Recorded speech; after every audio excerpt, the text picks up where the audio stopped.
एक वैसे युवा नेता हैं जिनका इस चुनाव में कई सारे युवा साथ जुड़ रहे हैं कई सारी पार्टियों की तरफ से, लेकिन कम्युनिस्ट पार्टी ऑफ इंडिया की तरफ से कन्हैया कुमार। कन्हैया जी, क्या इस चुनाव को मानते हैं कि युवाओं का है, कई सारे युवा हैं, अगर आपको हम कहें ये रिस्पॉन्स है, लोग हाथ मिलाने के लिए लगातार बढ़ते चले आ रहे हैं। कन्हैया, अगर हम अपने सवाल कन्हैया अगर हम अपने सवाल पर आए तो क्या लगता है कि ये युवाओं का चुनाव है? किस तरीके से आप देखते हैं पूरे भीड़ को भी आपने देखा भी कि किस तरीके से लोग इकट्ठा हुए थे, क्या आपका पढ़ना है, रीडिंग क्या है इस पूरे चुनाव? देखिए, ये युवाओं का सिर्फ चुनाव नहीं है, पूरे बिहार की जनता ने बदलाव का एक मन बनाया है। उन्होंने संकल्प लिया है कि इस बार बदलाव होगा। तो ये सिर्फ युवाओं का चुनाव नहीं है, इस बार ये बदलाव का चुनाव है। तो बदलाव में आप महागठबंधन का हिस्सा है, महागठबंधन के नेता हैं तेजस्वी जी। चुनाव प्रचार आज आपने आरजेडी के लिए किया, लेकिन कहा जा रहा है कि तेजस्वी, क्या वाकई कन्हैया और तेजस्वी एक साथ महागठबंधन में तो है, मन से एक हैं क्या? देखिए, एक बात बता देते हैं, राजनीति में नीति सबसे महत्वपूर्ण है। राजनीति शब्द में ही नीति लगा हुआ है, उसमें नीतियां जो होती हैं उसका जो निर्धारण होता है वो सबसे जरूरी चीज है। और आज हमने जो है अपने भाषण में भी कहा, आपने सुना होगा कि सवाल नेता का नहीं नीति का है, सवाल चेहरा का नहीं नीयत का है, सवाल जो है चेहरे से ज्यादा चरित्र का है कि हमारी जो यह गठबंधन है उसमें हम किन बातों पे जोर दे रहे हैं। हम साफ साफ कह रहे हैं कि जात पात नहीं चलेगा, धर्म का झगड़ा नहीं चलेगा, धर्म का भेदभाव नहीं चलेगा। बिहार की जनता का सबसे बड़ा मुद्दा है रोजगार का। बिहार के लोग रोजगार के लिए यहाँ से पलायन करते हैं, शिक्षा के लिए पलायन करते हैं, स्वास्थ्य के लिए पलायन करते हैं, यहाँ की तक कि लोग हनीमून मनाने के लिए भी उनको बाहर ही जाना पड़ता है। आप देखिए कि बिहार एक ऐतिहासिक राज्य है। आप किसी भी धर्म की चर्चा कर लीजिए, आप सिख धर्म की बात करें, बौद्ध धर्म की बात करें, जैन धर्म की बात करें, हिंदू धर्म की बात करें, आप जो है किसी भी चीज की चर्चा करेंगे, हर जगह का कोई ना कोई इम्पोर्टेंट पर्सनैलिटी बिहार से जुड़े हुए हैं। गुरु गोविंद सिंह हो, बुद्ध हो। ये बात मैं क्यों कह रहा हूँ? लेकिन आपकी बात फिर पर्सनैलिटी पे आ गई ना, तो पर्सनैलिटी, आप नीति की बात कर रहे हैं लेकिन पर्सनैलिटी भी तो महत्वपूर्ण है।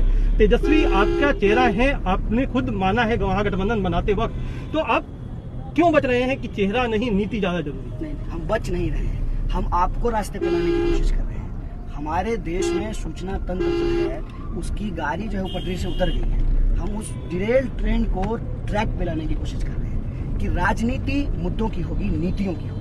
मुद्दा और नीति छोड़ करके आज की मौजूदा राजनीति में सब कुछ होता है। हम क्या कह रहे हैं कि हमारा एक संकल्प पत्र तैयार हुआ है, वो संकल्प पत्र जो है वो विभिन्न पार्टियां, जो 5 दल हैं, उसके जो घोषणा पत्र हैं, उसके आधार पे वो संकल्प पत्र तैयार किया गया है। उस संकल्प पत्र में हम क्या कह रहे हैं कि रोजगार हमारा सबसे बड़ा सवाल है, पलायन को हम रोकना चाहते हैं, शिक्षा की व्यवस्था को बेहतर करना चाहते हैं, स्वास्थ्य सुविधाओं को बेहतर करना चाहते हैं, और इस बिहार राज्य के भीतर जो संभावनाएं हैं उन सब संभावनाओं को तलाश करके या इस राज्य को जो नीचे से टॉप कर रहा है हम इसको ऊपर से टॉप कराना चाहते हैं। हम ये कह रहे हैं कि बिहारी डायस्पोरा पूरी दुनिया में बेहतरीन काम कर रहा है, वो क्यों बिहार छोड़ देते हैं? क्योंकि हमको संभावना नहीं मिलती। लेकिन सब कुछ तो नेतृत्व से होगा, तो नेतृत्व की बात तो आएगी ही ना। हाँ। अगर कन्हैया कुमार है जो कि डॉक्टर कन्हैया अब हो गए हैं, PhD हैं, तेजस्वी है, उनकी शैक्षणिक योग्यता की बात मैं नहीं करूंगा, आपको पता होगा, तो क्या कहीं योग्य उम्मीदवार और योग्य नेतृत्व की बात कहीं आकर के अटकती नहीं है? देखिए, बात ना ये पूरी वही मैं कह रहा था कि इस देश के राजनीतिक विमर्श को कहीं ना कहीं भटकाया गया है।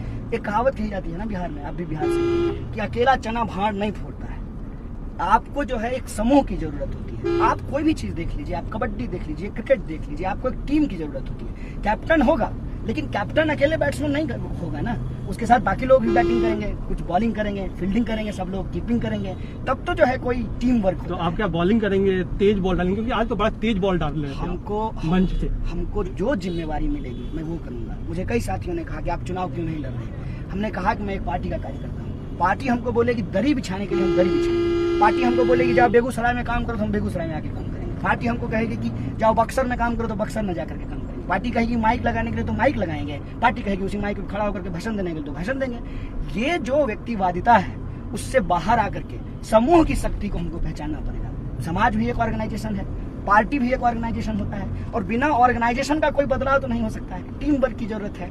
तो मैं कभी भी ये जो तमाम राजनीतिक विमर्श है जो चेहरे पे केंद्रित होता है, व्यक्ति पे केंद्रित होता है, उसको मैं कोशिश करता हूँ कि समाज की सहभागिता पे जो है हम लोगों को बात करनी चाहिए। इवन आज हमने अपने भाषण में कहा कि आप विरोधियों से भी झगड़ा मत कीजिए। हमने साफ साफ कहा कि देखिए, अगर आपको विरोध है सत्ता पक्ष के नेताओं से तो उस गुस्से को आप EVM बटन में जो है उनके खिलाफ आप वोट दबाए कीजिए, उनके खिलाफ जो है बटन दबाइए।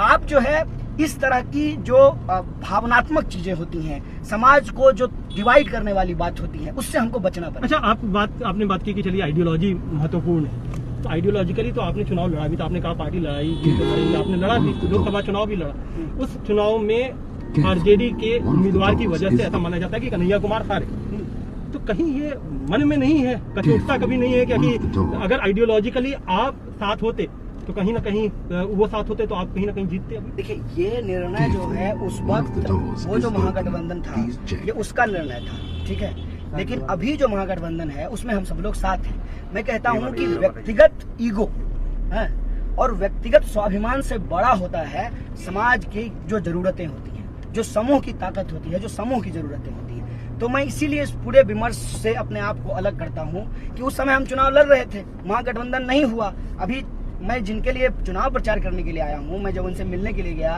तो इन्होंने कहा कि मैं आपको आशीर्वाद दे सकता हूं, लेकिन चूंकि हमारा आपके साथ महागठबंधन, मैं आपका समर्थन नहीं कर सकता हूं। हमने कहा कि आप आशीर्वाद दे दीजिए, और आज जो है वही आशीर्वाद जो उन्होंने हमको दिया था उसका निर्वहन करने के लिए हम आए, उनके लिए हम वोट भी मांग रहे हैं। देखिए, सहृदयता जो है ना आपके मन में आपको रखनी पड़ेगी अगर आप समाज में कोई परिवर्तन लाना चाहते हैं। अगर आप सिर्फ अपने कैरियर के बारे में सोचें, आप सेल्फिश होकर के सोचें और आप समाज में जो है बड़ी बड़ी सिर्फ बातें करें और आपके व्यवहार में वो ना दिखे, तो ये अच्छी बात नहीं है। चलिए, कन्हैया कुमार सेल्फिश नहीं है, चलिए हम मान गए। बात आप नीति की कर रहे थे, नीति शब्द तो नीतीश कुमार में, तो अब आप नीति के साथ अगर जुड़ रहे हैं तो कहीं ना कहीं आपको लगता है कि जो वर्तमान सरकार है, नीतीश जी की जो समर्थन की सरकार है, वो भी कहते हैं जो तमाम समाजवादी लोग हैं, कर्पूरी ठाकुर हैं, बाकी लोग हैं, उनके साथ होकर के चलते हैं, फिर उनसे आपकी सहृदयता क्यों नहीं है? क्यों नीतीश कुमार से आपका मुंह बंद क्यों है? नहीं, नीतीश कुमार के खिलाफ जो है जो बात नहीं है, अनावश्यक अनर्गल जो है कोई आरोप प्रत्यारोप हम उनके खिलाफ नहीं करते। ये बात जान लीजिए। मेरी बातचीत में आपको एक कंसिस्टेंसी मिलेगी कि मैं किसी इंसान के बारे में कोई अनर्गल प्रलाप नहीं करता हूँ। नीतीश जी समाजवादी स्कूल से निकले हैं और आपने माननीय कर्पूरी जी का नाम लिया, तो मैं आपको एक बात बताऊँ, Karpoori ji all India student federation के लीडर थे, जिसका मैं मेंबर रहा हूँ, जिस संगठन में मैं तैयार होकर के निकला हूँ। तो कहीं ना कहीं जो है वो जो करने की कोशिश कर रहे थे, उस कोशिश की हमने प्रशंसा की। लेकिन नीतीश जी की दुर्दशा आज क्या हो गई है? नीतीश जी की दुर्दशा ये हो गई है कि पहले भाजपा नीतीश जी की स्टेपनी थी, अब जो है भाजपा नीतीश जी को स्टेपनी बना ली है। ये आपको साफ साफ इस चुनाव में दिख रहा होगा।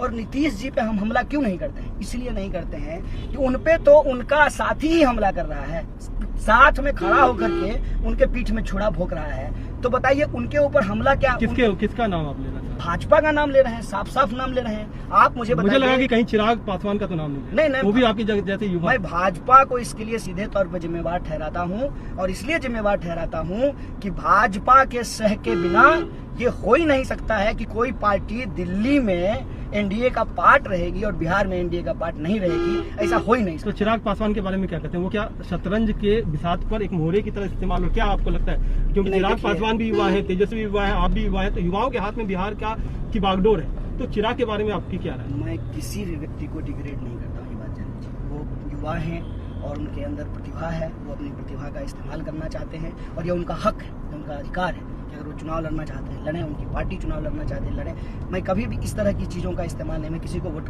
कटवा नहीं खाता हूँ। आज तक मैंने किसी भी पार्टी के लिए शब्द का इस्तेमाल नहीं किया। मुझे तो ये लगता है कि लोकतंत्र की ये खूबसूरती है कि एक ही बगीचे में कई तरह के फूल होते हैं, इसमें कोई दिक्कत की बात थोड़ी है। लेकिन मैं सिद्धांत की बात कर रहा हूँ, मैं बात और व्यवहार में जो एकता होनी चाहिए मैं उसकी बात कर रहा हूँ। कहते हैं ना कि आपकी जो कही हुई बात है वो बात जो है आपके व्यवहार में झलकनी चाहिए।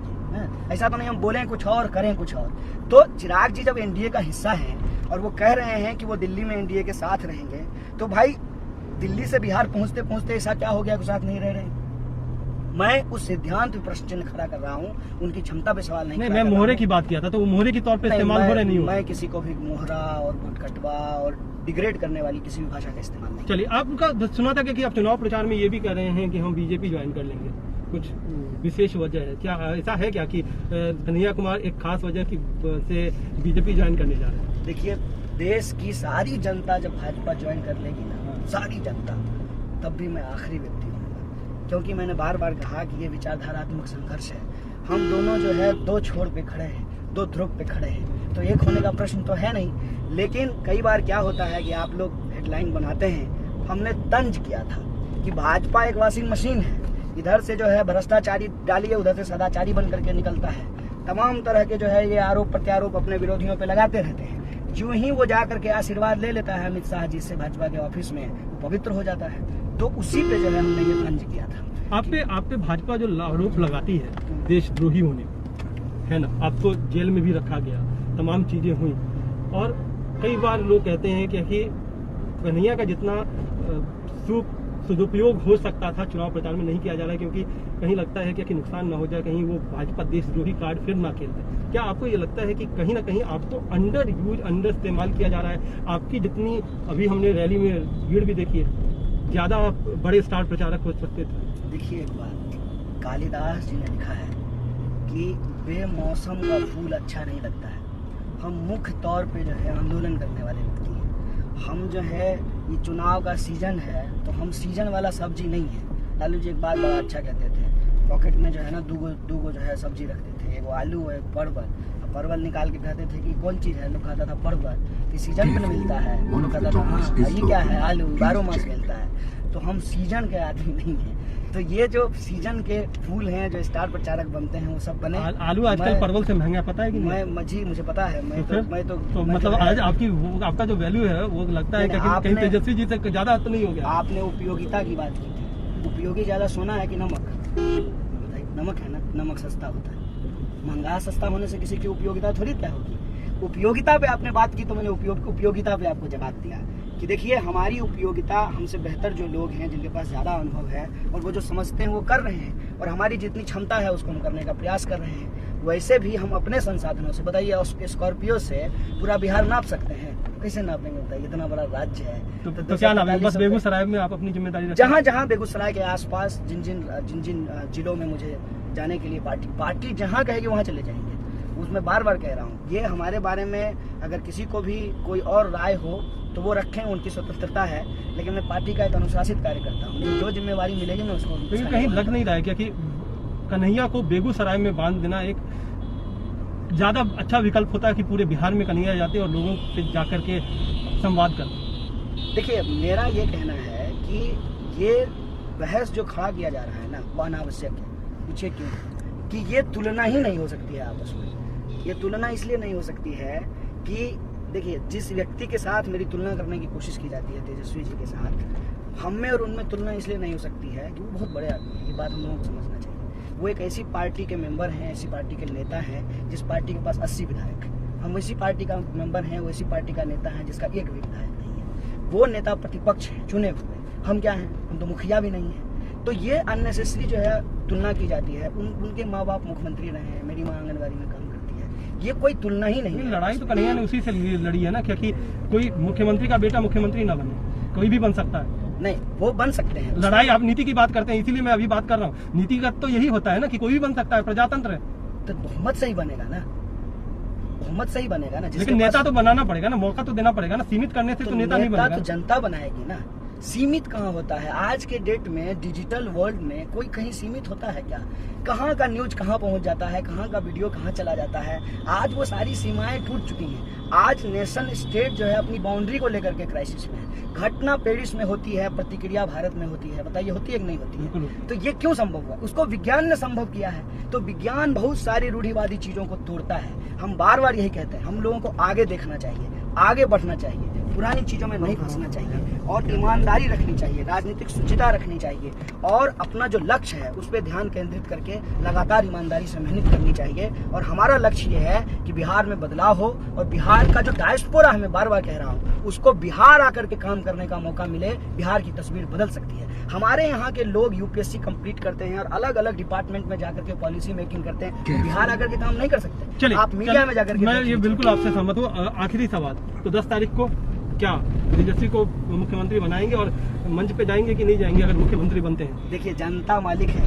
हमारे बनाने से अगर इतना अगर हमारे हाथ में, तो जनता अभी तो है। हाँ जनता है। हम बिल्कुल चाहेंगे कि महागठबंधन को बहुमत मिले। चलिए अच्छी बात है। तो मंच पे भी जाएंगे तेजस्वी जी के साथ वहाँ पर? देखिए मेरे इसके लिए मेरा एक ही जवाब होता है, पार्टी हमको कहेगी मंच पे जाने के लिए मंच पे जाएंगे, और पार्टी कहेगी लाठी लेकर के दरवानी करने के लिए तो दरवानी। चलिए, पार्टी ने फिलहाल शायद कहा है कि बेगूसराय या बेगूसराय के आसपास आप चुनाव प्रचार कीजिए। आपको बहुत बहुत शुभकामनाएं। आप बहुत भीड़ भी जुटा रहे थे, उसके लिए भी अच्छा आज से आपने चुनाव का शुभारंभ किया है, और मैं यही आपसे उम्मीद करूंगा कि पिछली भी अच्छी रहेगी। चलिए, बहुत बहुत धन्यवाद आज तक से बात करने के लिए। तो ये थे कन्हैया कुमार, जो क्रांतिकारी बात तो करते ही हैं, अब चुनाव जिता पाते हैं, क्योंकि ये पहली बार चुनाव लड़ नहीं रहे हैं, लड़ा रहे हैं। तो देखिए क्या क्या होता है। कैमरामैन अजय ठाकुर के साथ कुमार कुणाल, बेगूसराय आज तक।